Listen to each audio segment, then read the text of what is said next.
استحداث تقريبا 2005 تشعب علاقات عامة وإعلام. هذا التشعب هو لأن هنا كان في البدايات ما قدرنا نفصلهم، هم مدموجين مع بعض. الطالب ياخذ تقريبا 7 مواد بهالتخصص، في منها إلزامي، في منها اختياري، في منها إلزامي بالتخصص.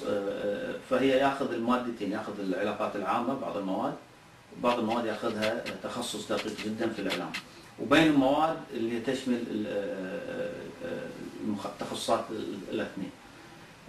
مخرجات طبعا السوق هنا فتحنا او ادرجنا هذا التخصص للطلب الموجود بالسوق، والطلب مو معناه ان الصحافه مو مطلوبه او التلفزيون مو مطلوب، الكل متوازن مع بعض، ولكن استحدثنا لوجود كثير من شركات القطاع الخاص وحتى القطاع الحكومي بدأوا يفصلون داخليا، عندهم نشاط او فعاليات العلاقات العامه عن أنشطة الإعلام بمجمل. الواقع داخل قسم الإعلام أن تقريبا 75% من الطلبة تخصصهم علاقات عامة وإعلام. وهي ظاهرة صار لها عندنا 5 سنوات، حقيقة رقم عالي جدا مقارنة بالتخصصات الثانية. قد يكون يناسب فئة معينة مقابل فئة أخرى، للحين ما ندري عنها. احنا قاعد نحاول نحدث صحيفة التخرج، لازم السنة الجاية يتم تحديثها وإعادة النظر ليتواكب معه ما هو مطلوب بالسوق. نتوقع أعضاء التدريس قاعد يزيدون الحين بنفس التخصص، حاليا في 5 دكاترة، نتوقع على المستقبل القريب يزيدون. من تأسيس قسم الإعلام تأسس شعبة الإذاعة والتلفزيون في هذا القسم. شعبة الإذاعة والتلفزيون تطرح العديد من المقررات الخاصة لطلبة الإذاعة والتلفزيون.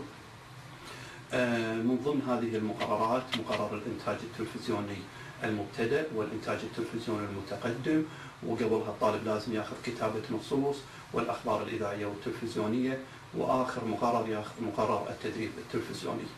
طبعا الطالب لما يدخل قسم الإعلام ما يتشعب في هذا القسم الأول سنة، ياخذ مقررات تمهيدية في قسم الإعلام ومن ثم يتشعب في هذا المقرر.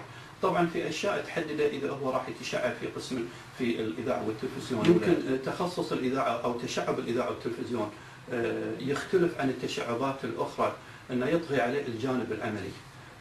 الجانب العملي الكاميرا والميكروفون والتسجيل غالبا او دائما طلبتنا يطلعون بالفيلد وبالاستديوهات ويصورون، ومثل ما انا اشوف الطلبه الان الكاميرا بايدهم، لان في النهايه راح يشتغلون. ليس بالضروره ان الطالب الاذاعه والتلفزيون راح يشتغل بالتلفزيون، لكن جزء كبير منهم راح يشتغلون بالاذاعه والتلفزيون، لان احنا الطالب نأهله او نهيئه كيف يكون قادر على التعامل مع البرامج او الانتاجات الاذاعيه. اخر نقطه ودي اني اختم فيها ان نحبذ ان طالب الاذاعه والتلفزيون يكون عنده الحب للعمل التلفزيوني، انه يكون عنده يعني يطالع برامج تلفزيونيه، يحب الافلام، عنده الالمام في العمل التلفزيوني قبل لا يسلك هذا المسلك. شكرا.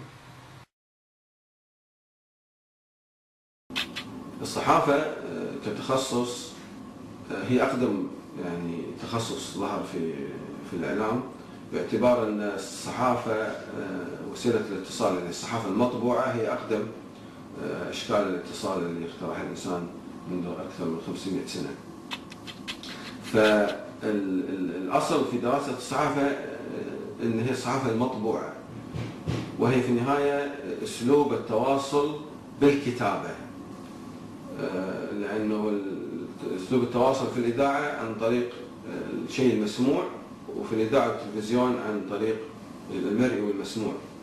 فالاصل في الجانب الصحفي هو ان يتم التواصل كتابة،